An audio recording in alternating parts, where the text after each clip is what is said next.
Well, when you're looking at like the profit side of things, right, we're talking about how much money and resources you're putting into the business, product, or service, Yeah. and how much you're getting a return on it. And in that aspect, yeah, you have to do your research. You have to make sure that whatever time, money, and resources you're putting into the business, you're going to get back, right, to be a profitable business. But at the same time, profit doesn't always have to mean monetary value. Sometimes you can do something and receive, like, knowledge from that, and that sometimes that knowledge can be richer than whatever money you were going to get in profits.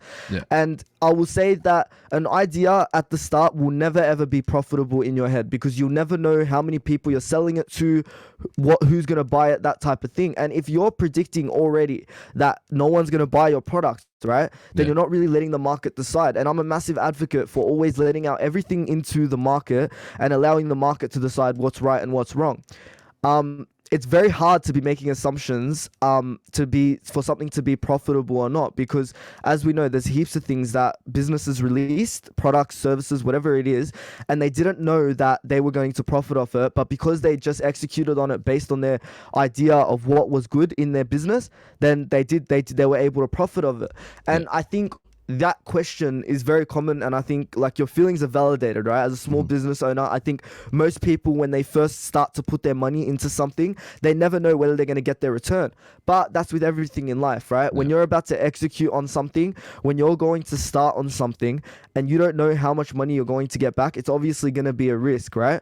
But when you're sitting there and you understand the value of your product, the value of what you're doing, right, Yeah. and know how much it's going to benefit you in the end, you better be willing to take that risk, right? Mhm. And so my advice to you would be to turn that fear Yeah. into the motivation to actually push forward with it.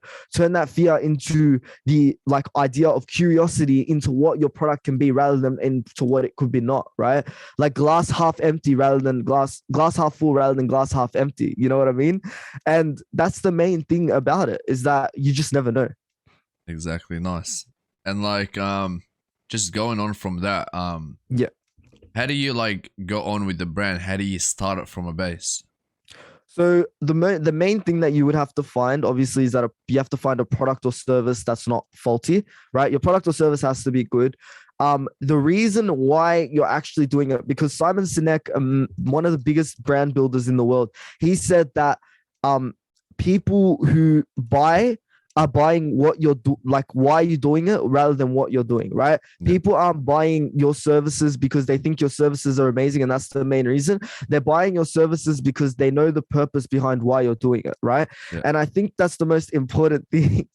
I think that's the most important thing about brand building, right? Yeah.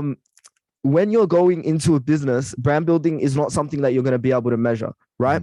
Yeah. When you're measuring brand building, you're measuring it by word of mouth, attention, that type of thing. That's why attention marketing is so important in the current world.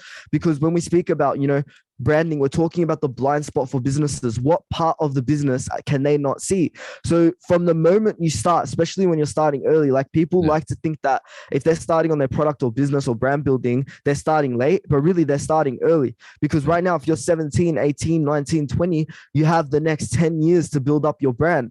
And no one is going to be able to tell you that your brand isn't built or it is built, because really brand building isn't measured, right? Yeah. And it's one of the most important things when you're doing paid advertisements and just normal advertisements. And so the number one thing I would advise is, don't be afraid of putting your money where your mouth is. Execute on whatever you need to do, and make sure that no matter what, if you're passionate about it, make it work. Yeah.